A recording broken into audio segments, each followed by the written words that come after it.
There's no roof. Soon they were in the midst of the wild animal park.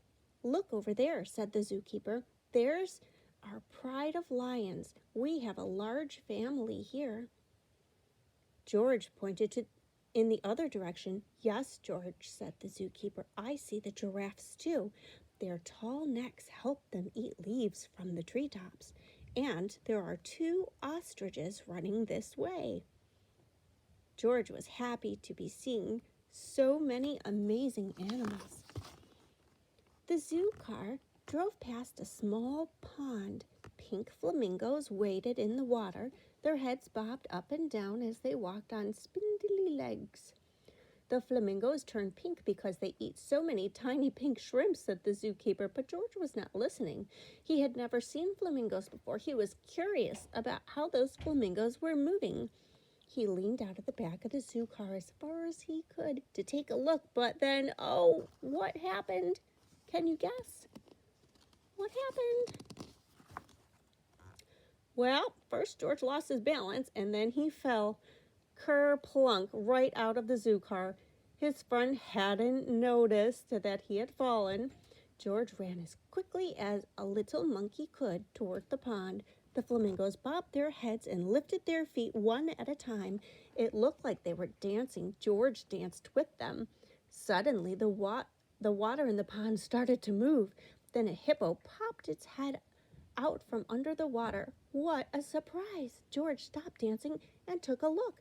The hippo opened its huge mouth as if it were yawning. George opened his mouth wide, too. It was fun to act like a hippo. Just then, George noticed that something was rustling in the reeds near the pond. George was curious. He wanted to see what was there.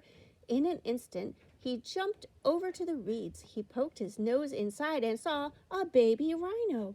The tiny rhino was cute, but she looked a little bit sad and a little bit lonely. George wanted to make the baby rhino feel happy again. He thought and thought, maybe the baby rhino would like the flamingo dance.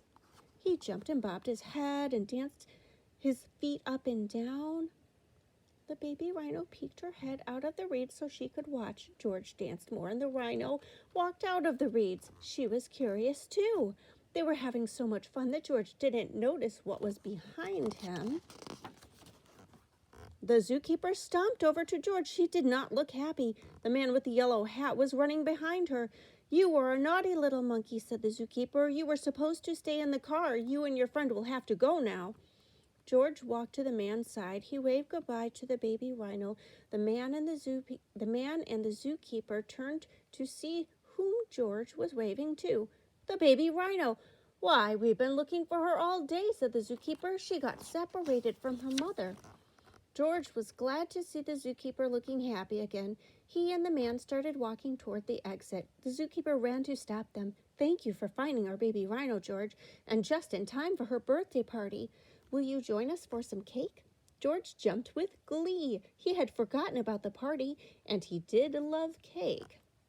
The man and George followed the zookeeper and the baby rhino back to zoo headquarters. The rhino's mother was waiting for her there.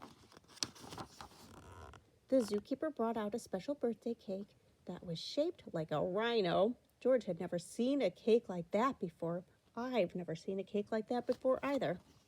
"You can have the first piece, George," said the zookeeper. "I also have a special treat just for you." She placed a bunch of bananas in front of him. George was very happy to have a tasty banana, but he saved room for some cake, too.